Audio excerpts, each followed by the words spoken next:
నుంచే కాకుండా మన దేశంలో ఉండేటటువంటి రాజ్యాంగ వ్యవస్థలైనటువంటి స్పీకర్ కార్యాలయాలకి, ఇతరత్ర శాసనసభలకి అన్నింటికి కూడా వర్తించే విధంగానే చూడాల్సి ఉంటుంది. ఇక్కడ సుప్రీంకోర్టు ఇచ్చినటువంటి తీర్పు మాత్రము దాని పర్యవసానాలు తెలంగాణ రాజకీయాల మీద ఇమ్మీడియట్ ఎఫెక్ట్ పడేటటువంటి అవకాశం ఎక్కువగా కనిపిస్తుంది. ఎందుకంటే చాలా వరకు కూడా డ్రాగాన్ చేసి గతంలో చూసాం.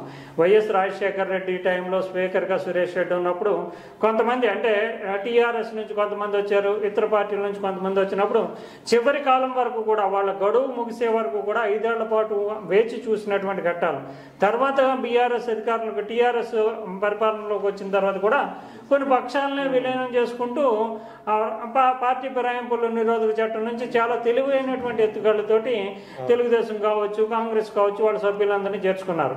కానీ ఇప్పుడు జరుగుతున్నటువంటి ప్రక్రియలో మాత్రం ఇంకా కొంచెం రాజకీయంగా కూడా పటిష్టం అవడంతో వ్యవస్థలో సుప్రీంకోర్టు స్థాయికి వెళ్ళి పోరాటం చేయడం అనేది దీని మీద ఒక క్లారిటీ రావాల్సిన అవసరం ఉందని సుప్రీంకోర్టు కూడా అభిప్రాయపడడంతో అంటే రాజకీయాల్లో ప్రజలు ఎవరికి ఓట్లేశారో, ఏ పార్టీకి ఓట్లేశారో దానికి భిన్నంగా ఆ నాయకులు అంటే ఎన్నికైనటువంటి ఎమ్మెల్యేలు పార్టీలను ఫిరాయించడం వల్ల ఇంటిగ్రిటీ అంటే ప్రజాస్వామ్య స్ఫూర్తి దెబ్బతింటుంది.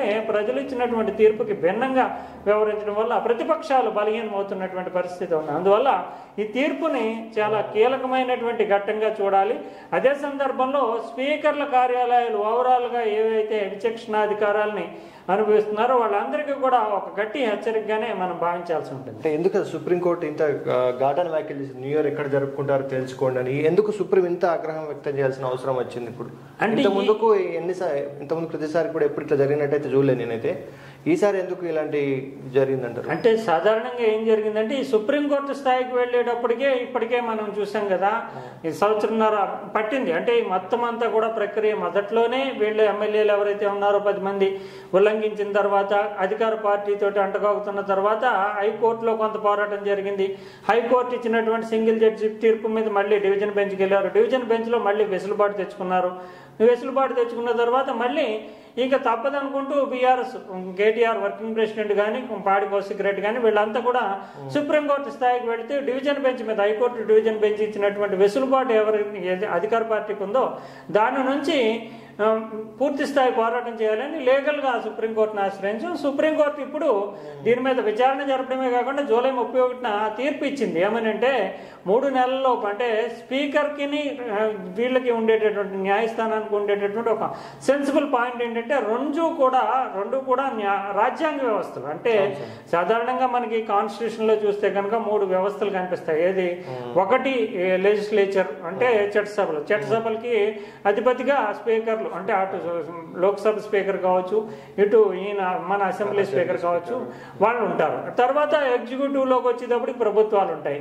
తర్వాత సుప్రీంకోర్టు న్యాయ వ్యవస్థకి ప్రాతినిధ్యం వహిస్తుంది. అయితే ఇక్కడ ప్రభుత్వాలు అంటే ఎగ్జిక్యూటివ్ బాడీస్ ఏమున్నాయో వాళ్ళకి న్యాయపరమైన పవర్స్ ఏమీ ఉండవు, జ్యుడిషియల్ పవర్స్ ఎగ్జిక్యూటివ్ ఉండదు. అందువల్ల ఎగ్జిక్యూటివ్ ఎప్పుడూ కూడా న్యాయ వ్యవస్థకి పరిధిలోనే ఉంటుంది, న్యాయ వ్యవస్థకి పరిధిలోనే. అందుకనే కోర్టులు ఎక్కువగా ప్రభుత్వాల మీద వ్యాజ్యాలు వచ్చినప్పుడు అవన్నిటి మీద అది బౌండింగ్గా ఉంటుంది. కానీ ఇక్కడ రాజ్యాంగంలో ఉండేటటువంటి ఒక సెన్సిబుల్ పాయింట్ ఏంటంటే స్పీకర్ కార్యాలయాలు కూడా స్పీకర్లు కూడా క్వాషి జ్యుడిషియల్ పవర్స్ అంటే వాళ్ళకు కూడా న్యాయపరమైనటువంటి కొన్ని అధికారాలు ఉంటాయి. అంటే రాజ్యాంగ ప్రకారం అంటే అది కూడా వేరే బాడీ కాన్స్టిట్యూషనల్ గా చూస్తే కనుక స్పీకర్ సభా నిర్వహణ కానీ, సభలో సభ్యుల ప్రవర్తన కానీ, సభలో సభ్యులకు సంబంధించి నిర్ణయాలు తీసుకోవడంలో కానీ స్పీకర్ కి సంపూర్ణమైనటువంటి అధికారాలు ఉంటాయి. దాంట్లో న్యాయ వ్యవస్థ కూడా జోక్యం చేసుకోలేదు. అంతేకాకుండా స్పీకర్లకి శిక్షించే అధికారం కూడా ఉంటుంది. మనకి ఏంటంటే జడ్జిలు కోర్టులు మాత్రమే తీర్పులు ఇస్తాయనుకుంటాం. అంటే ప్రివిలేజెస్ ఏవైతే ఉంటాయో ఈ శాసనసభ్యులకు కానీ శాసనసభకు కానీ ప్రివిలేజెస్ ఉల్లంఘిస్తూ ఎవరైనా పౌరులు కానీ ఎవరైనా రాజకీయ పార్టీకి చెందినటువంటి నాయకులు కానీ వ్యాఖ్యలు చేసినప్పుడు స్పీకరు దాన్ని పిటిషన్ మీద ఎవరైనా కంప్లైంట్ చేస్తే విచారించవచ్చు, లేదంటే సుమోటోగా తనంత తాను విచారించి జైలు శిక్ష కూడా విధించవచ్చు. అందువల్ల ఇది క్వాషి జ్యుడిషియల్ పవర్స్ స్పీకర్కు ఉంటాయి. అటువంటి పరిస్థితుల్లో ఆ పరిధిలోనే అంటే స్పీకర్లు ఎమ్మెల్యేలకు సంబంధించినటువంటి వన్స్ ఎలక్షన్ కమిషన్ వీళ్ళు ఎన్నికయ్యారని ప్రకటించిన తర్వాత వాళ్ళు స్పీకర్ పరిధిలోకి వస్తారు, పార్టీకి సంబంధించినటువంటి. ఇప్పుడు ఈ స్పీకర్ కార్యాలయానికి విచక్షణాధికారం, స్పీకర్కి విచక్షణాధికారం ఉంటుంది కదా, విచక్షణాధికార పరిధిలో తాను నిర్ణయాలు తీసుకుంటాడు. ఇప్పుడు న్యాయ వ్యవస్థ ఎలా జోక్యం చేసుకుంటుంది అనేటటువంటి సమస్య వివాదం కూడా తలెత్తుంది. ఇప్పుడు ఈ తీర్పులో చాలా స్పష్టతనిచ్చిందనే చెప్పాల్సి ఉంటుంది. ఎందుకంటే స్పీకర్గా అంటే ఆయన శాసనసభాపతిగా చూస్తే కనుక ఎటువంటి శిక్ష విధించడానికి న్యాయస్థానానికి కూడా కాన్స్టిట్యూషనల్గా హక్కు అధికారం ఉండదనే చెప్పాల్సింది. అదే సందర్భంలో ఇప్పుడు పార్టీలకు సంబంధించినటువంటి పిటిషన్ మీద స్పీకర్ హోదాలో విచారణ జరపరు. కేవలం ట్రిబ్యునల్ చైర్మన్ అంటే రెండు పార్టీలు వివాదం అది. అంటే అటు అధికార పార్టీ అయినటువంటి కాంగ్రెస్ పార్టీ లేదంటే ఎన్నికైనటువంటి ఎమ్మెల్యేలు అధికార పార్టీతో అంటే ఇటు బీఆర్ఎస్ తరపున ఎన్నికైనటువంటి ఎమ్మెల్యేలుగా భావిస్తూ బీఆర్ఎస్ కంప్లైంట్ చేసింది. ఏమని? మా పార్టీ సభ్యులు ఉల్లంఘించి అధికార పార్టీలో చేరిపోయారు అంటూ బీఆర్ఎస్ ఒక పార్టీగా కంప్లైంట్ చేసింది ఎవరికి? స్పీకర్ కార్యాలయాన్ని. మరోవైపు ఎమ్మెల్యేలు మేము మారామని కానీ మారలేదని కానీ తమ వంతు వాదనల్ని వినిపించుకునే అవకాశం ఉంది. ఇక్కడ రెండు పార్టీల్ని ఒక జడ్జి స్థానం ట్రిబ్యునల్ చైర్మన్ స్థానంలో కూర్చున్నటువంటి స్పీకరు ఏది న్యాయము, ఎక్కడ ఆధారాలు ఉన్నాయి, ఏది కరెక్ట్గా ఉంది అంటే వాళ్ళ పిటిషన్ పార్టీ పరంగా వచ్చినటువంటి పిటిషన్ కరెక్ట్గా ఉందా, లేదంటే ఎమ్మెల్యేలు చేస్తున్నటువంటి వాదన కరెక్ట్గా ఉందా, సాక్ష్యాధారాలు వాళ్ళు ఏం సబ్మిట్ చేస్తున్నారు, మేము చేరలేదని వీళ్ళు ఎలా సమర్థించుకుంటున్నారు, లేదా చేరామని అంగీకరిస్తారా, దీన్ని ఒక ట్రిబ్యునల్ చైర్మన్ హోదాలో విచారణ జరుపుతారు. అందువల్ల ఈ ట్రిబ్యునల్ చైర్మన్ హోదాలో విచారణ జరిపినప్పుడు ట్రిబ్యునల్ చైర్మన్ హోదాలో ఇతను ఇచ్చినటువంటి తీర్పు మీద న్యాయస్థానానికి అంటే మనకి గ్రీన్ ట్రిబ్యునల్ ఇవన్నీ ఉంటాయి. ట్రిబ్యునల్ హోదాలో ఎవరో ఏ తీర్పు ఇచ్చినా కూడా దాని మీద సుప్రీంకోర్టు హైకోర్టు స్పందించి నిర్ణయం తీసుకోవడానికి ఉంటుంది. కానీ స్పీకర్గా ఆయన మీద నిర్ణయం తీసుకోవడానికి కాన్స్టిట్యూషన్. అందువల్ల ఇక్కడ వివరణ ఇస్తూ మీరు రాజ్యాంగపరమైనటువంటి రక్షణ పొందలేరు. ఎందుకు పొందలేరు అంటే మిమ్మల్ని మేము స్పీకర్గా శిక్షించట్లేదు, ట్రిబ్యునల్ చైర్మన్ హోదాలో మీకు ఒక ఆదేశం ఇచ్చాము. రెండు పార్టీల మధ్య ఉండేటటువంటి వివాదాన్ని అంటే ఒకటి బీఆర్ఎస్ ఒకటి ఎమ్మెల్యేలు రెండు పార్టీలుగా చేస్తారు, వీళ్ళ మధ్య ఉండే వివాదాన్ని ట్రిబ్యునల్ చైర్మన్ హోదాలో మీరు పరిష్కరించి ఏది కరెక్ట్ అని చెప్తున్నప్పుడు ఇది చెప్పడానికి జాప్యం చేస్తున్నారు కనుక 3 నెలల లోపల ఎటువంటి నిర్ణయం అన్నా తీసుకోండి అంటూ మీకు ఆదేశం ఇచ్చాం న్యాయ వ్యవస్థ తరపున. ఇప్పుడు మీరు నిర్ణయం తీసుకోకపోతే ట్రిబ్యునల్ చైర్మన్ హోదాలో మిమ్మల్ని జైలుకు పంపుతాము, స్పీకర్గా కాదు. అంటే పదవి మార్చారు, డిజిగ్నేషన్ కానీ స్పీకరే కానీ ట్రిబ్యునల్ చైర్మన్ హోదాలో మేము ఇచ్చినటువంటి ఆదేశాలని ఉల్లంఘించారు కనుక ఆ హోదాలో మిమ్మల్ని శిక్షించే అధికారము కాన్స్టిట్యూషన్ మాకు ఇచ్చింది అంటూ అక్కడ చాలా అంటే ఇక్కడ మనకి ఏంటంటే రెండు రాజ్యాంగ వ్యవస్థల మధ్య తీవ్రమైనటువంటి ఘర్షణ, లేదంటే ఏంటి అసెంబ్లీలన్నీ ఎలా స్పందిస్తాయి, లోక్సభ ఎలా స్పందిస్తుంది అంటారు కనుక ఇక్కడ ఆ కాన్స్టిట్యూషనల్ సెన్సిటివిటీని తీసుకుంటూనే రెండు కాన్స్టిట్యూషనల్ బాడీస్ కనుక మిమ్మల్ని శిక్షించేది స్పీకర్గా కాదు, ట్రిబ్యునల్ చైర్మన్ హోదాలో మీరు నిర్ణయం తీసుకోవడంలో మేము ఇచ్చినటువంటి ఆదేశాలను అమలు జరపడంలో ఉల్లంఘిస్తున్నారు కనుక మిమ్మల్ని జైలుకు పంపుతామా అన్నారు. అది చాలా చాలా తెలివిగా తను అంటే స్పీకర్ పరిధిలోకి, స్పీకర్ యొక్క విచక్షణాధికార పరిధిలోకి, స్పీకర్ యొక్క కాన్స్టిట్యూషనల్ పవర్స్లోకి ఎంటర్ అవ్వకుండానే శిక్షించడము. అంతేకాకుండా ఇక్కడ తీర్పులో ఇప్పుడు మేము అనర్హత పిటిషన్ల మీద మేము విచారణ చేసేసి అనర్హత పిటిషన్లు అనర్హత చేసేస్తామని చెప్పలేదు. అనర్హత చేయాల్సినటువంటి బాధ్యత స్పీకర్కి ఉంది. తాము అనర్హత అనర్హులో తేల్చండి అంటూ 3 నెలల కాల వ్యవధి ఇచ్చాము. 3 నెలల్లో మేము ఇచ్చినటువంటి ఆదేశాలను మీరు ఉల్లంఘించారు కనుక ట్రిబ్యునల్ చైర్మన్ హోదాలో కోర్టు ధిక్కారాన్ని ఎదుర్కొంటారు, అంటే మిమ్మల్ని శిక్షించడానికి మాకు అధికారం వస్తుంది అంటూ చెప్పారు తప్ప ఎమ్మెల్యేల మీద మేము డైరెక్ట్గా వేటేసేస్తామని చెప్పలేదు. అంటే మేము ఎంటర్ అవ్వట్లేదు, ఆ పరిధిని చాలా సెన్సిటివ్గా భావిస్తున్నాము. కానీ కోర్టు ధిక్కారణ ఎక్కడ వస్తుంది? మీరు నిర్ణయం తీసుకోవాలనేటువంటి విషయంలో మీరు పాటించలేదు కనుక కోర్టు ధిక్కారణ కనుక జైలుకు పంపుతాము. అంటే చాలా సెన్సిటివ్గా రెండు బిట్ల మధ్య కాన్ఫ్లిక్ట్ కనిపించకుండానే స్పీకర్ మీద కోర్టు ధిక్కారణ అంటూ చాలా తెలివిగా మీరు నిర్ణయం తీసుకోకపోతే కనుక ధిక్కరణ పడుతుంది. మేము ఎమ్మెల్యేల మీద అనర్హత వేస్తామని ఇప్పుడు కూడా చెప్పలేదు. అది చాలా రాజ్యాంగపరంగా చాలా లోతైనటువంటి అధ్యయనం చేసిన తర్వాతే ఈ కాన్స్టిట్యూషన్లో రాజ్యాంగంలో స్పీకర్ పరిధిలోకి ఎంటర్ కాకుండానే తీర్పు న్యాయం జరగాలి అంటే దీన్ని వాడుకోవాలి. అంటే రాజ్యాంగంలో 10వ షెడ్యూల్ ప్రకారం ట్రిబ్యునల్ చైర్మన్ హోదాలో మీరు విచారిస్తారు కనుక ట్రిబ్యునల్ చైర్మన్కి రాజ్యాంగ రక్షణ ఏమీ లేదు, అదే స్పీకర్కి రాజ్యాంగ రక్షణ ఉంటుంది. అందువల్ల ఈ పదవి డిజిగ్నేషన్లో ఉండేటటువంటి ఆ సందర్భంలో స్పీకర్ పోషించేటటువంటి పాత్రని దృష్టిలో పెట్టుకుంటూ చాలా తెలివైనటువంటి తీర్పుగా మనం దీన్ని చూడాల్సి ఉంటుంది. సరే, ఇప్పుడు ఈ ఎమ్మెల్యేలపై ఎలాంటి నిర్ణయం తీసుకోకుండా అంటే ఎలాంటి చర్యలు తీసుకోకుంటే జరగబోయేది ఏంటి అసలు? అంటే ఒకసారి అంటే ఇప్పుడు ఇంకా తెగేదాకా లాగడం అనేటటువంటిది చాలా క్లిష్టమైనటువంటి విషయం. నిర్ణయం తీసుకోక తప్పనటువంటి అందులోనే. అందుకనే ఇప్పుడు నిజానికి స్పీకర్లు ఎలా భావిస్తూ ఉంటారంటే, స్పీకర్ కానీ స్పీకర్ రాజ్యాంగ పార్టీలు కానీ ఎలా భావిస్తూ ఉంటారంటే, తమకు కాన్స్టిట్యూషనల్ పవర్స్ ఇచ్చింది అంతగా స్పీకర్లు ఎమ్మెల్యేలకు సంబంధించి, అటువంటిప్పుడు న్యాయస్థానం ఏమీ చేయలేదు అనేటటువంటి ఒక ధీమా భరోసాతో ఉంటారు. ఇప్పుడు కూడా నిజానికి అక్టోబర్ తోటి కంప్లీట్ అయిన తర్వాత టైం జూలైలో 3 నెలల్లో నిర్ణయం తీసుకోమని సుప్రీంకోర్టు చెప్పిన తర్వాత 3 నెలలు అక్టోబర్తో పూర్తయిన తర్వాత స్పీకర్ కార్యాలయం ఒకవైపు ఏమో సుప్రీంకోర్టుని గౌరవిస్తున్నట్లుగానే, ఇంకోవైపు మీరు ఇచ్చినటువంటి తీర్పుని అమలు చేయడం సాధ్యం కాలేదు అంటూ ఒకవైపు ధిక్కారము, ఇంకోవైపు ఏమో సబ్మిషన్ చూపిస్తూ ఇంకో 2 నెలల గడువు ఇవ్వండి అంటూ ఒక అప్లికేషన్ దాఖలు చేశారు సుప్రీం. ఇప్పుడు ఆ సందర్భంగానే ఏంటి విచారణ, ఇప్పుడు 3 నెలల లోపల ఈ విచారణ ఏ సందర్భంగా జరిగింది? 3 నెలల లోపల స్పీకర్ నిర్ణయం తీసుకోమన్నటువంటి మీ ఆదేశం ఏదైతే ఉందో దాన్ని ఇంప్లిమెంట్ చేయలేదు. అందువల్ల స్పీకర్ మీద కోర్టు ధిక్కరణ చర్యలు తీసుకోవాలి అనేటటువంటి ఒక పిటిషను కేటీఆర్ వేసింది. ఇంకో పిటిషన్ ఏంటంటే, స్పీకర్ నిర్ణయం తీసుకోలేదు కనుక ఎమ్మెల్యేల అనర్హత మీద మీరే నిర్ణయం తీసుకోండి అనేటటువంటి 2 పిటిషన్లు. అదే సమయంలో స్పీకర్ కార్యాలయం అక్టోబర్ చివరిలో ఒక పిటిషన్ వేసింది. ఏమని, మరో 2 నెలల గడువు మాకు కావాలి, ఎందుకంటే ఎమ్మెల్యేలు బిజీగా ఉన్నారు, వరద కార్యక్రమాల్లో పాల్గొంటున్నారు, ఇతరత్ర అనేక కార్యక్రమాలు బిజీగా ఉన్నారు, స్పీకర్ విదేశీ పర్యటనలు వెళ్ళారు, ఆ సందర్భంగా బిజీగా ఉన్నారు. సో విచారణ పూర్తి చేయడానికి మీరు ఇచ్చిన 3 నెలలు సరిపోలేదు, ఇంకో 2 నెలలు ఇవ్వండి అంటూ ఒక పిటిషన్ స్పీకర్ కార్యాలయం.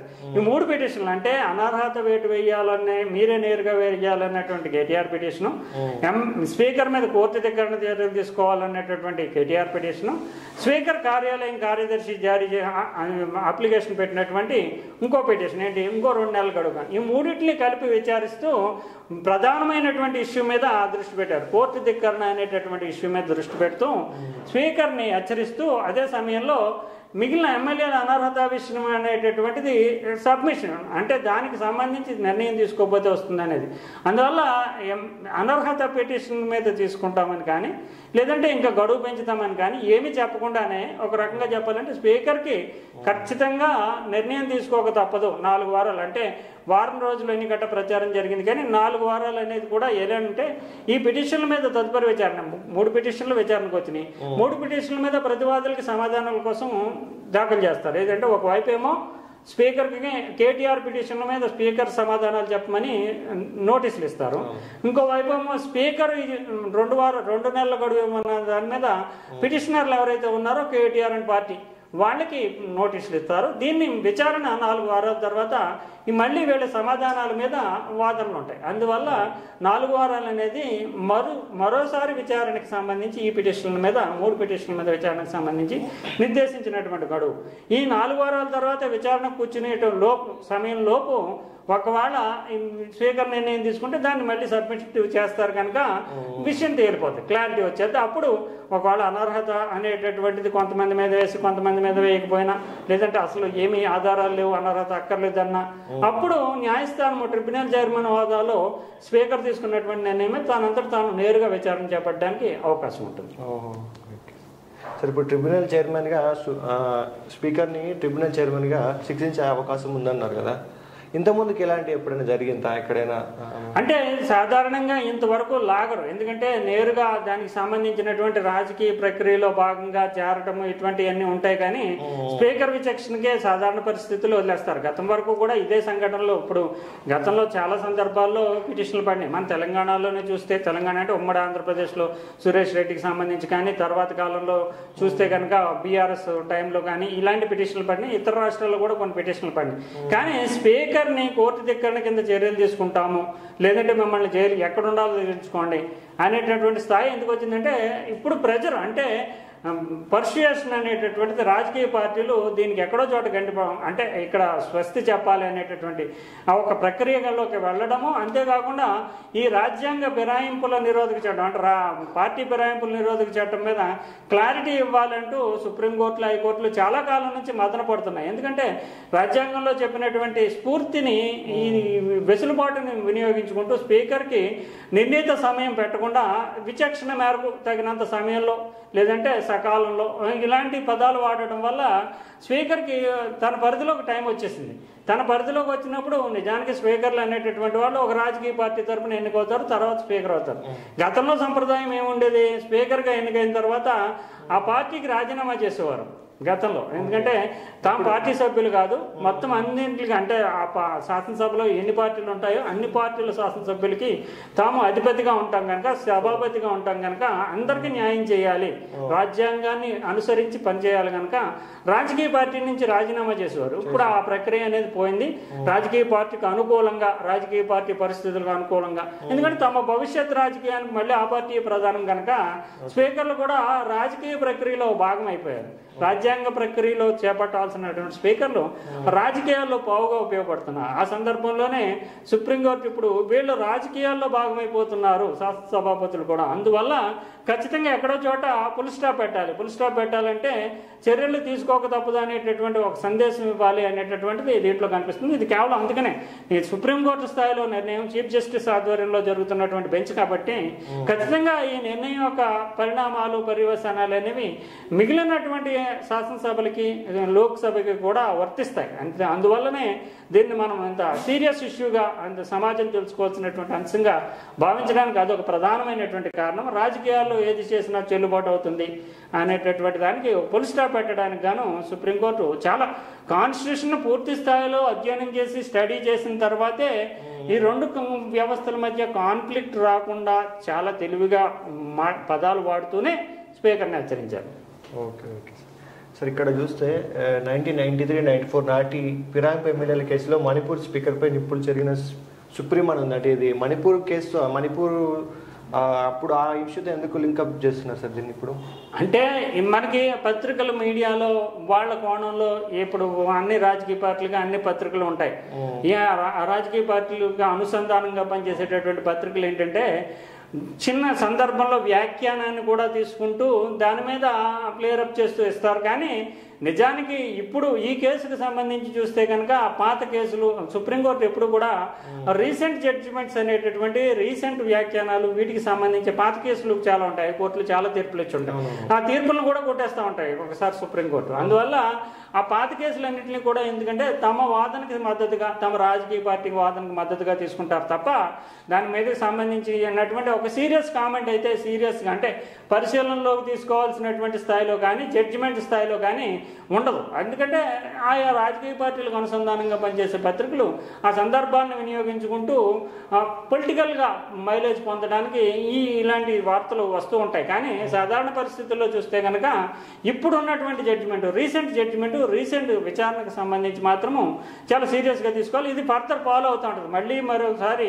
వేరే రకంగా తీర్పు వచ్చేదాకా కూడా సుప్రీంకోర్టు ఒకసారి నిర్ణయం తీసుకున్న తర్వాత అది ఫాలో అవుతూ ఉంటుంది. అందువల్ల మణిపూర్కి సంబంధించినటువంటి 93-94 ఆ స్పీకర్కి సంబంధించినటువంటి విషయం ఇప్పటికి 3 దశాబ్దాలు 30 ఏళ్ళ తర్వాత అది నిజానికి మణిపూర్ హైకోర్టు ఒక తీర్పు ఇచ్చుంటే ఇంకో హైకోర్టు, ఇప్పుడు మనకి బోల్డ్ హైకోర్టులు ఉన్నాయి, చాలా హైకోర్టులో ఆంధ్రప్రదేశ్ హైకోర్టు ఒక తీర్పు ఇచ్చి, తెలంగాణ హైకోర్టు ఇంకో తీర్పు ఇచ్చి, అల్టిమేట్గా సుప్రీంకోర్టు అనేటటువంటిది ఫైనల్. ఎందుకంటే ఏ సందర్భాల్లో వాదనలు వచ్చినప్పుడు వీళ్ళు ఏంటంటే తెలంగాణ హైకోర్టులో వాదనలు చేస్తున్నారు అనుకోండి, మద్రాసు హైకోర్టు గతంలో ఎలా చెప్పిందని చెప్తారు. అంటే సపోర్టివ్ ఎవిడెన్సే తప్ప మద్రాసు హైకోర్టు ఇచ్చినటువంటి తీర్పు మీద బైండింగ్ ఏమి ఉండదు. తెలంగాణ హైకోర్టుకి మద్రాసు హైకోర్టు ఎలా చెప్పింది కనుక మేము అలా చెప్పాలని ఏమి ఉండదు. అన్ని సంస్థ సుప్రీంకోర్టు చెప్పింది ఫైనల్ అవుతుంది. అందువల్ల ఇది కేవలము తమ వాదనకు మద్దతుగా తీసుకొచ్చేటటువంటి వెర్షనే తప్ప దానికి ఏమి పెద్ద శాంక్టిటీ ఉండదు.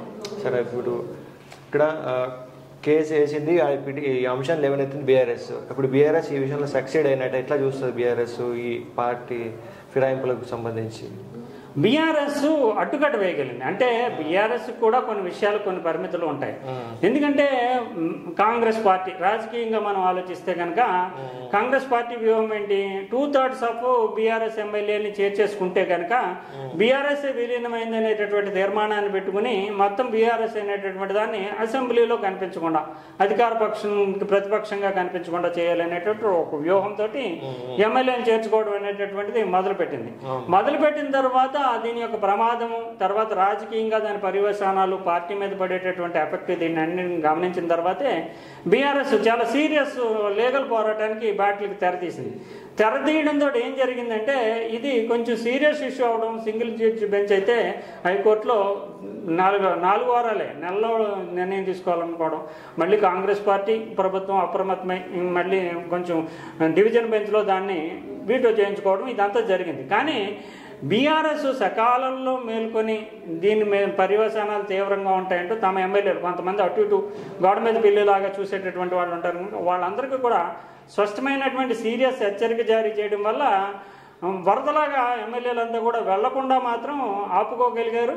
వీళ్ళంతా కూడా న్యాయ పోరాటం చేయక తప్పని ఎమ్మెల్యేలందరినీ కూడా న్యాయ పోరాటం చేయక తప్పని పరిస్థితి కల్పించారు. రాజకీయంగా బీఆర్ఎస్కి ఇది ఒక విజయంగానే, అంటే కాన్స్టిట్యూషనల్గా ఏమవుతుంది, ఎంతమంది మీద వెట్టుబడతా అంటే బీఆర్ఎస్ చెప్తున్నట్టు 10 మంది మీద వెట్టుబడతాం అనేది అసాధారణమైనటువంటి విషయం. దాన్ని ఏవో ఒకళ్ళిద్దరి మీద చర్యలు తీసుకుని వీళ్ళ రాజీనామా చేయడమో లేదంటే వాళ్ళ మీద వేటు వేయడమో ఇది చేసి మొత్తం ప్రక్రియను మాత్రము కొలికి తీసుకొస్తారు అంతే తప్ప బీఆర్ఎస్ అయితే ఖచ్చితంగా రాజకీయంగా తమ పార్టీని కాపాడుకోవడం, నిజానికి ఎమ్మెల్యేలను కాపాడుకోవడం అనేటటువంటి దానికంటే కూడా శాసనసభలో బీఆర్ఎస్ని లేకుండా చేయాలి, బీఆర్ఎస్ని విలీనం చేసేసుకోవాలి అనేటటువంటి ఆ వ్యూహం ఏదైతే పన్నారో దానికి మాత్రం చెక్ పెట్టగలిగారు, ఫుల్ స్టాప్ పెట్టగలిగారు. రాజకీయంగా ఆ మేరకు సక్సెస్ అయినట్లుగానే మనం చెప్పాల్సింది.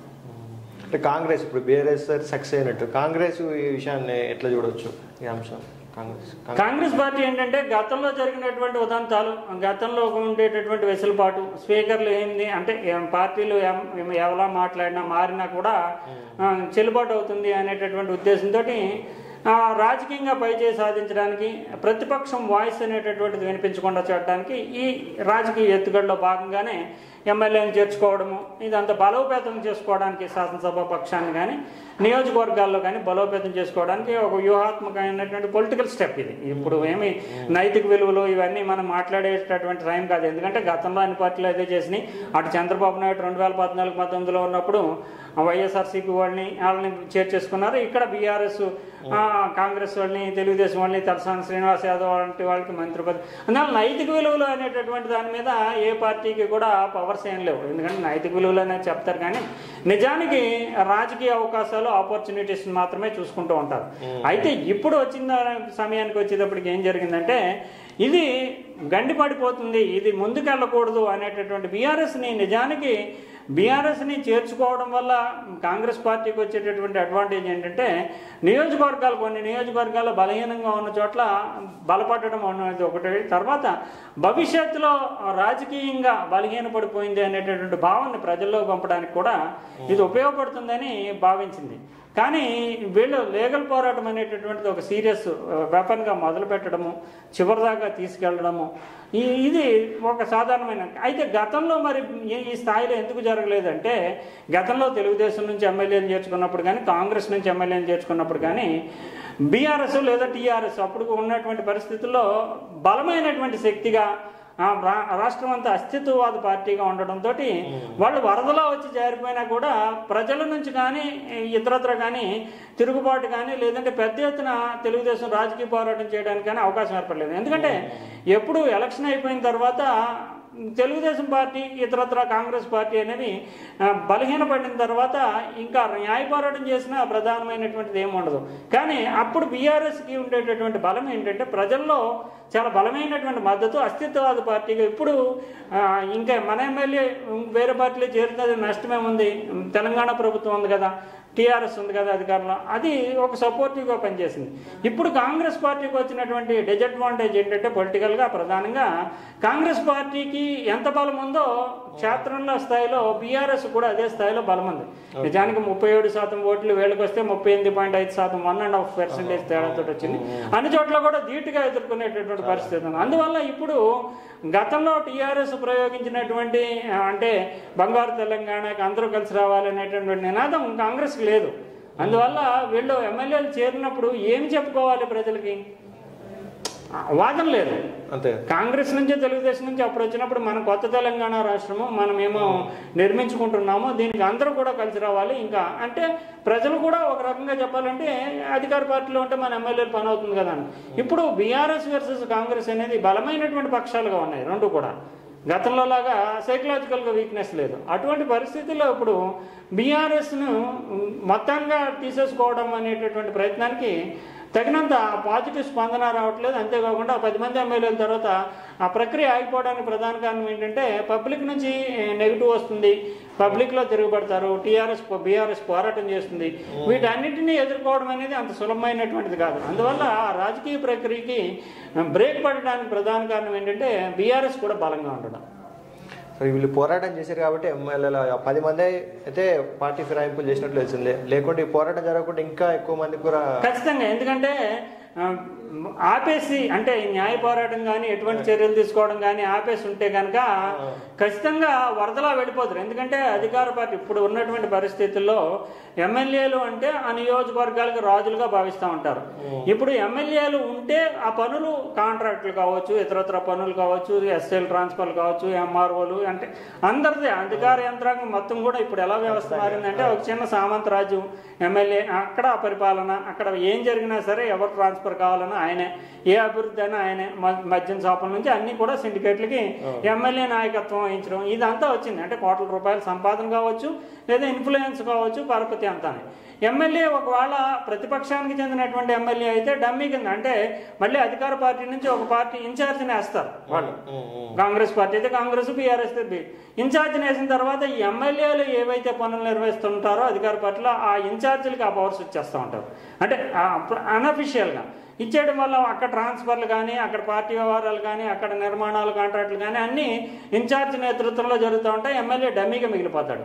ఈ పరిస్థితిని ఏర్పడడం వల్ల ఏమైందంటే ఖచ్చితంగా అధికార పార్టీకి వెళ్తేనే తమ పనులు అవుతాయి, తాము ఈ 5 ఏళ్ల పనుల్లో భవిష్యత్తు తర్వాత మళ్ళీ ఎలక్షన్కి మళ్ళీ ఎలా ఉంటాం అనేది, ఈ 5 ఏళ్ల పాటు మన పనులు కావాలన్నా మళ్ళీ ఎలక్షన్కి డబ్బులు కూడా కట్టుకోవాలన్నా అధికార పార్టీతో అంట కాగడమో చేరుకోవడమో చేయాలి. లేకపోతే కనుక ఈ 5 ఏళ్ళు పరిపాలన అనేటటువంటి దాంట్లో నియోజకవర్గంలో ఒక నామమాత్రపు ఎమ్మెల్యేగా డమ్మీగా మిగిలిపోతాం అనేటటువంటి ఒక రియలైజేషన్ అనేటటువంటి జరుగుతుంది. గతంలో లాగా సిద్ధాంతాలు పెట్టుకుని ఆ పార్టీకి పనిచేసే పరిస్థితి లేదు. ఎలక్షన్ ఖర్చు పెరగడము, ఇన్ఫ్లుయెన్స్ కోరుకోవడము, ట్రాన్స్ఫర్లు, కాంట్రాక్టులు అన్నిటిలోని వాటాలు కోరుకోవడం, వీటి వల్ల ఎమ్మెల్యేలు ఒంటలాపోతున్నారు. అందువల్ల పనులు అవ్వవు. అంటే ఒక సాధారణమైనటువంటి బదిలీ గురించి ఎవరైనా వచ్చినా కూడా ప్రతిపక్షంలో ఉంటే కనుక పని అవ్వదు. అటువంటి అప్పుడు ప్రజల నుంచి మద్దతు కూడా కోల్పోతాం అనేటువంటి 2 రకాలుగా ఆర్థిక వనరుల సమీకరణ, ప్రజల నుంచి మద్దతు పొందడం, తమ మాట నియోజకవర్గంలో చెల్లుబాటు కావడం, ఇలాగ అనేక కారణాల వల్ల ఎమ్మెల్యేలు అధికార పక్షం వైపు వెళ్ళిపోవడం అనేది ఒక సర్వసాధారణమైనటువంటి తంతుగా మారింది. సరే, ఇప్పుడు 10 మంది ఉన్నారు కదా, ఈ 10 మందిలో ఎంతమందిపై చర్యలు తీసుకునే అవకాశం ఉంది? ఇంకా ఈ 3 సంవత్సరాలు సార్ మళ్ళీ ఎలక్షన్స్ రావడానికి, ఈ 3 సంవత్సరాలలోపు మళ్ళీ వీళ్ళందరూ అంటే ఎవరైతే 10 మంది ఉన్నారో అందులో ఒక 3-4 మీద చర్యలు తీసుకుని అనుకున్నా కానీ మిగతా వాళ్ళందరూ మళ్ళీ బీఆర్ఎస్ పార్టీ మేమని చెప్పుకునే అవకాశం ఉందా? ఇప్పటికే ఆ వాదన. ఎందుకంటే ఇది రాజకీయంగా ఈ నిర్ణయం తర్వాత ఎమ్మెల్యేలు సాఫీగా చేరిపోతే పర్వాలేదు, అనర్హత వేటు పడినా ఇతరత్ర చర్యలు తీసుకున్నా మళ్ళీ ఎలక్షన్లు వస్తాయి. మళ్ళీ ఎలక్షన్లు వస్తే నెగ్గించుకుంటాము అనేటటువంటి నమ్మకం కాంగ్రెస్ పార్టీకి ఉంటే కనుక ఓకే, అనర్హత రాజీనామా చేయించరు. కానీ ఎలా ఉంటుందో తెలియదు ఫలితం. అందువల్లనే ఈ న్యాయ పోరాటం అంతా అందుకే, లేకపోతే రాజీనామా చేస్తుండ్రు. కానీ ఇప్పుడు బీఆర్ఎస్ చేస్తున్నటువంటి పోరాటంలో స్పీకర్ మధ్యవర్తిగా ఉన్నటువంటి దాంట్లో ప్రభుత్వ పక్షానికి లేదా అధికార పార్టీకి కొంత వెసులుబాటు ఇవ్వడానికి అవకాశం ఉంటుంది. అంటే ఎలా అంటే చట్టపరంగా దొరికిపోయినటువంటి వాళ్ళు ఉంటారు. చట్టపరంగా దొరికిపోయినటువంటి వాళ్ళ విషయంలో మాత్రం స్పీకర్ కూడా ఏం చేయలేడు. ఉదాహరణకి దానం నాగేంద్ర ఉన్నాడు. దానం నాగేంద్ర బీఆర్ఎస్ తరఫున ఎమ్మెల్యేగా ఎన్నికయ్యాడు. తర్వాత కాంగ్రెస్ పార్టీ తరఫున ఎంపీగా పోటీ చేశాడు. అంటే అఫీషియల్ డిక్లరేషన్లోనే ఫారం బి ద్వారా ఆయన పోటీ చేసినటువంటి పరిస్థితుల్లో చట్ట ప్రకారం దొరికిపోయినట్టే. అంటే నామినేషన్ వేసినప్పుడు ఆ పార్టీ తరఫున నామినేషన్ వేస్తాడు. అందువల్ల ప్రచారం తర్వాత వేరే విషయం. ప్రచారం ఎవరన్నా చేసినా అది చూపించలేదు, ఆడు మంచోడు ఏదంతా ఏదో చెప్పుకోవచ్చు కదా. కానీ నామినేషన్ అంటే ఒక చట్ట ప్రక్రియలోనే అతను దొరికిపోయాడు. ఇంకా కడియం శ్రీహరి కుమార్తె పోటీ చేశారు, ఆయన ప్రచారంలో పాల్గొన్నాడు, వీడియోలు ఉన్నాయంటారు. అయితే దాని నుంచి ఏదన్నా తప్పించుకోవడానికి ఉంటుందేమో, కానీ దానం నాగేంద్ర మీద వేడి చేయక తప్పదు. కడియం శ్రీహరికి సంబంధించి కూడా భారీ ఆధారాలను సమర్పించామని చెప్తున్నాను. మిగిలిన ఎమ్మెల్యేలకు సంబంధించి నిర్ణయం ఏంటంటే, వీళ్ళైతే బీఆర్ఎస్ వాళ్ళు అయితే ఖచ్చితంగా వాళ్ళకి సంబంధించి కూడా సాక్ష్యాలు సమర్పించాము. ముఖ్యమంత్రి స్వయంగా కండువాలు కప్పారు, కాంగ్రెస్ కండువాలు. ముఖ్యమంత్రి సమక్షంలోనే మేము చేరుతున్నామని ప్రకటించారు. ఇలాంటివన్నీ చెప్తున్నారు. అయితే ఇప్పుడు కండువా కప్పుకోవడము, లేదంటే టోపీ పెట్టుకోవడము, వీటిని ఆధారంగా చేసి కానీ నియోజకవర్గంలో ముఖ్యమంత్రి వచ్చినప్పుడు ఆ వేదికలను పంచుకోవడం, లేదంటే అభివృద్ధి కార్యక్రమాల్లో భాగస్వామ్యం వహించడం, ముఖ్యమంత్రి మేము అంతా ఒకటే అని చెప్పడం, ఇవి చట్టం ముందు నిలబడేటటువంటి అవకాశాలు ఉండవు. దానికి ఎన్ని ఆధారాలు సమర్పించినా మా నియోజకవర్గ అభివృద్ధి గురించి ముఖ్యమంత్రికి మేము స్వాగతం పలికాము, ముఖ్యమంత్రి మాకు కండువా కప్పారు, అందువల్ల పార్టీ అఫీషియల్గా మేమేం సంతకం పెట్టి పార్టీ సభ్యత్వం తీసుకోలేదు కదా. అయితే ఒక సందర్భంలో మాత్రం ఇబ్బంది అవుతుంది. ఏంటంటే పార్టీ సభ్యత్వం తీసుకున్నా, లేదంటే స్పీకర్కి పిటిషన్ పెట్టుకుని మేము చేరిపోతున్నాం అని చెప్పినా, ఇటువంటి సందర్భాల్లో చర్యలు తీసుకోవడానికి భారీగా అవకాశాలు ఉంటాయి తప్ప సాధారణమైనటువంటి పరిస్థితుల్లో చూస్తే కనుక వీళ్ళు తప్పించుకోవడానికి చాలా వరకు అవకాశాలు ఉంటాయి. అంతేకాకుండా వీళ్ళు ఇంకో వాదనలు ఏమనెత్తుతున్నారు ఎవరు, ఈ బీఆర్ఎస్ ఎమ్మెల్యేలు ఏంటంటే, మేము చట్ట ప్రకారము ఇంకా అంటే చట్ట ప్రకారం పార్టీ ఎన్నికల ప్రణాళిక ప్రకారము కాంగ్రెస్ సభ్యత్వాన్ని తీసుకోలేదు, అదే సందర్భంలో బీఆర్ఎస్ సభ్యత్వాన్ని వదులుకోలేదు. తర్వాత ఎమ్మెల్యేల నుంచి పార్టీ ఫండ్ కొంత వసూలు చేస్తూ ఉంటారు, పార్టీకి కొంత చందా ఇస్తూ ఉంటారు ఎమ్మెల్యేలు, అంటే పార్టీ బతకాలి కనుక. ఇప్పుడు ఈ ఎమ్మెల్యేలు ఒక షాక్ చూపించారు. ఏంటంటే ప్రతి నెల మా జీతంలో, అంటే శాసనసభ సభ్యుడిగా వస్తున్నటువంటి జీతంలో 5,000 కొంత మొత్తాన్ని పార్టీకి పంపుతున్నాం బీఆర్ఎస్కి, అది ఇంకా కొనసాగుతుంది. అంటే తాము కనుక పార్టీని ఫిరాయించి ఉంటే పార్టీకి ఎందుకు చందా ఇస్తాము? మొదటి దశలో ఉన్నటువంటి మిగిలినటువంటి బీఆర్ఎస్ ఎమ్మెల్యేలాగే మేము కూడా పార్టీకి ప్రతి నెల జీతంలోంచి ఇంత మొత్తం వెళుతుంది. అంటే మేము పార్టీకి విధేయంగా ఉన్నట్టే లెక్క, చట్ట ప్రకారమే వెళుతుంది. చట్ట ప్రకారం అంటే వేతనం నుంచి వెళుతుంది. సో పార్టీ విధేయులు కాదు, ఉల్లంఘించుంటే కనుక మేము ఆపేద్దాం కదా, కాంగ్రెస్ సభ్యత్వం తీసుకుందాం కదా. ఈ ఎమ్మెల్యే ఫండ్ మా జీతం నుంచే పార్టీకి వెళ్తుందంటే మేము పార్టీ ఉల్లంఘించినట్లు ఎలా చెప్తున్నా. ఇది ఒక టెక్నికల్ పాయింట్ వాళ్ళు చాలా బలంగా ఎస్టాబ్లిష్ చేస్తున్నారు. దానివల్ల వాళ్ళ మీద వేటు వేయడం అనేటటువంటిది, వేటు వెయ్యాలని వీళ్ళు ఎన్ని డిమాండ్ చేసినా, లేదంటే కండువా కప్పుకున్నారు, కార్యక్రమాల్లో పాల్గొన్నారు, వేదికల మీద పార్టీలో చేరుతున్నామని ప్రకటించారు, ఇవన్నీ చెప్పొచ్చు. కానీ చట్ట ప్రకారం ఎక్కడైనా దొరుకుతున్నారా? వాళ్ళ వాదనలో ఏమన్నా వాస్తవం ఉందా? వాళ్ళ వాదనలో బలమైన వాస్తవం ఏం చెప్తున్నారంటే, ఎమ్మెల్యేలు ఇది పార్టీ ఫండ్కి వెళ్తుంది అనేది ఎస్టాబ్లిష్ చేస్తున్నారు. దానికి స్పీకర్ కూడా ఒక సాకుగా దొరుకుతుంది. అందువల్ల కొంతమంది మీద వేటు వేసి స్పీకర్ కార్యాలయము ఇది మేము వీళ్ళ మీద చర్యలు తీసుకున్నాం, మిగిలిన వాళ్ళకి సంబంధించి ఆధారాలు సాక్ష్యాలు ఏమీ లేవు, పార్టీ ఫిరాయించామని బీఆర్ఎస్ చెప్తుంది. మేము ఫిరాయించలేదు, పార్టీలోనే ఉన్నామని వీళ్ళు చెప్తున్నారు. వీళ్ళు సబ్మిట్ చేసినటువంటి ఆధారాలు ఏవి, వాళ్ళు సబ్మిట్ చేసినటువంటి ఇవన్నీ కూడా సబ్మిట్ చేయగలదు. స్పీకర్ నిర్ణయం తీసుకుని కొంతమంది మీద ఆధారాలు ఉన్నాయి, వాళ్ళ మీద వెయిట్ చేస్తాం, మిగిలిన వాళ్ళు వెయిట్ చేయలేదని చెప్పి చెప్పేయడానికి అవకాశం ఉంటుంది. ఓకే సార్, ఇదే అంశం నిన్న ఇంకో ఆంధ్రజ్యోతి పేపర్లో కూడా వచ్చింది సార్. ఇదే ఇక్కడ రోజువారీ ఏంటంటే, ఇప్పుడు కోర్టు ధిక్కరణ కింద సంబంధించి చర్యలు తీసుకోవడానికి సంబంధించి సుప్రీంకోర్టు ఎందుకు 3 నెలల కాల వ్యవధిలో వీళ్ళు విచారణ చేయకపోతే దాన్ని సీరియస్గా ఎందుకు తీసుకుందంటే, గతంలో ఇచ్చినటువంటి తీర్పులో కొన్ని క్లారిటీ ఇచ్చింది. అంటే విచారణ ఎలా జరగాలి అనే దాని మీద కూడా సుప్రీంకోర్టు సూచనలు, ఆదేశాలు జారీ చేస్తుంది. దాంట్లో వీళ్ళు ఇప్పుడు ఎవరైతే ఉన్నారో స్పీకర్ కార్యాలయం ఏం చెప్తుంది, ఎమ్మెల్యేలు బిజీగా ఉన్నారు, భరత కార్యక్రమాల్లో పాల్గొన్నారు, వాళ్ళ విచారణకు హాజరు కావడం సాధ్యం కాలేదు, స్పీకర్ విదేశీ పర్యటనలో ఉన్నారు, స్పీకర్కి వేరే కార్యక్రమాలు ఉన్నాయి, ఇవన్నీ చెప్తున్నారు. ఆ షాకులు, ఈ షాకులకి గతంలో ఇచ్చినటువంటి విచారణ గుర్తు చేసింది. ఏంటంటే రోజువారీ విచారించమన్నాం, అంటే డైలీ రొటీన్ పెట్టుకుని విచారించమని మీకు 3 నెలల టైం ఇచ్చాం. డైలీ రొటీన్ పెట్టుకుంటే ఈ 10 మందిది ఎంత కాలం పడుతుంది, నెలలోనే అయిపోతుంది. డైలీ విచారించమన్నాం. అదే సందర్భంలో డైలీ విచారించడమే కాకుండా ఎమ్మెల్యేలు కనుక విచారణకు హాజరు కాకపోయినా, లేదంటే బీఆర్ఎస్ నుంచి వచ్చినటువంటి పిటిషన్ కౌంటర్ వేసి సమాధానం చెప్పకపోయినా, కావాలని ఉద్దేశపూర్వకంగా జాప్యం చేసినా ప్రతికూలంగా అంటే అనర్హత మీరే వేసేయచ్చు, ఎందుకంటే వాళ్ళు విచారణకు సహకరించట్లేదు అని భావించి ఎమ్మెల్యేల మీద అనర్హత వేటు వేయొచ్చు అంటూ సుప్రీంకోర్టు గతంలో ఇచ్చినటువంటి తీర్పులోనే, లేకపోతే సమయం లేదు బిజీ ఇలాంటివి చెప్తారని ఊహించే రోజువారీ విచారణ అని చెప్పాము మేము. అయినా ఈ రోజువారీ విచారణ జరిపినప్పుడు కూడా మీరు ఎందుకు చేయలేకపోయారు అనేటటువంటిది ఈ దుఃఖరణ చర్యలు తీసుకుంటాం అనే దానికి ఒక ప్రధానమైనటువంటి కారణంగా కనిపిస్తుంది. Okay sir, thank you sir, nice analysis.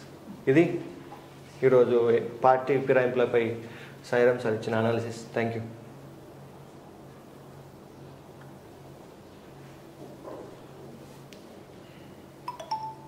అయిపోయిందిగా, ఎంతసేపు వచ్చింది చూడాలి సార్.